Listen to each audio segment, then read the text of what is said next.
നമസ്കാരം. മലയാളി വാർത്തയിലേക്ക് സ്വാഗതം. നവകേരള സദസ്സിന് സുരക്ഷയൊരുക്കിയ പോലീസുകാർക്ക് സമ്മാനം പ്രഖ്യാപിച്ചാണ് ADGP രംഗത്ത് വന്നിരിക്കുന്നത്.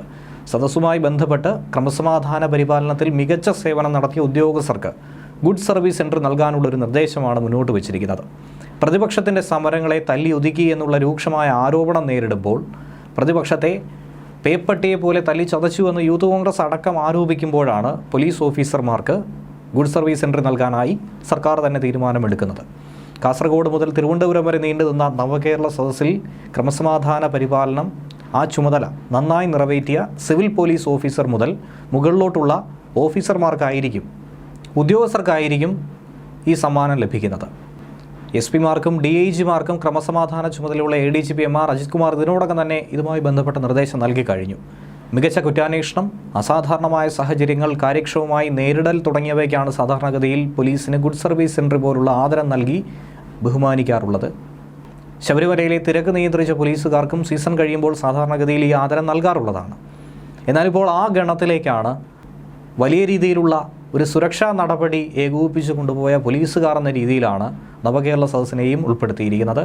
രക്ഷാപ്രവർത്തകർക്ക് ഇങ്ങനെ ഒരു കയ്യടി നൽകുന്നത്. പാരിതോഷികം നൽകേണ്ടവരുടെ പട്ടിക അയക്കാൻ ADGP ഇതിനോടകം നിർദ്ദേശം നൽകി കഴിഞ്ഞു. നവകേരള സദസ്സിൽ പോലീസ് നടത്തിയത് വളരെ മികച്ച പ്രകടനമാണെന്നാണ് ADGPയുടെ വാദവും. നിരവധി പോലീസ് ഉദ്യോഗസ്ഥരെ ഡ്യൂട്ടിക്കായി വിന്യസിച്ചുകൊണ്ടായിരുന്നു കേരളത്തിലുടനീളം നവകേരള യാത്ര നടത്തിയത്. യൂത്ത് കോൺഗ്രസിൻ്റെയും യുവമോർച്ചയുടേതും അടക്കം നിരവധി പ്രതിഷേധങ്ങൾ പലയിടത്തുമുണ്ടായി, കരിങ്കൊടികാട്ടലുണ്ടായി. അതൊക്കെ തന്നെ ഏറ്റവും ഒടുവിൽ സംഘർഷത്തിൽ കലാശിക്കുകയായിരുന്നു ചെയ്തത്. യാത്രയുടെ പല മേഖലയിലും ഇങ്ങനെ സംഘർഷഭരിതമായ സംഭവം നടന്നപ്പോൾ അതിനെയൊക്കെ ന്യായീകരിച്ചുകൊണ്ട് മുഖ്യമന്ത്രി പിണറായി വിജയൻ രംഗത്ത് വന്നതും ഇതൊക്കെ വെറും രക്ഷാപ്രവർത്തനം എന്ന രീതിയിൽ കാര്യങ്ങൾ വളച്ചൊടിച്ചതും അതിനെ ലഘൂകരിച്ച് പറഞ്ഞതുമൊക്കെ നാം ഏവരും കണ്ടതാണ്. പലയിടത്തും പോലീസിനെ മറികടന്നു പോലും DYFI പ്രതിഷേധിച്ചവരെ കൈകാര്യം ചെയ്തതും ഏവർക്കും മാധ്യമങ്ങളിലൂടെ കാണുവാനായി സാധിച്ചിരുന്നു.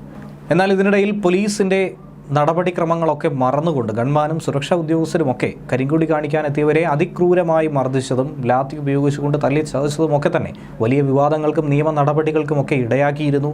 കോടതിയുടെ അടക്കം രൂക്ഷമായ വിമർശനങ്ങൾ ഏറ്റുവാങ്ങാൻ കാരണമായിരുന്നു. മുഖ്യമന്ത്രിയുടെ ഗൺമാനടക്കം നിരവധി ആളുകൾക്കെതിരെ കേസെടുക്കാനുള്ള നിർദ്ദേശമായിരുന്നു കോടതി പിന്നാലെ നൽകിയത്. ഇതിനിടയിലാണ് പോലീസിൻ്റെ മികച്ച പ്രകടനം തന്നെ നടത്തിയതായി അഭിപ്രായപ്പെട്ടുകൊണ്ട് ഗുഡ് സർവീസ് സെൻറ്ററിക്കായുള്ള ഒരു പരിഗണന കൂടി നടക്കുന്നത്.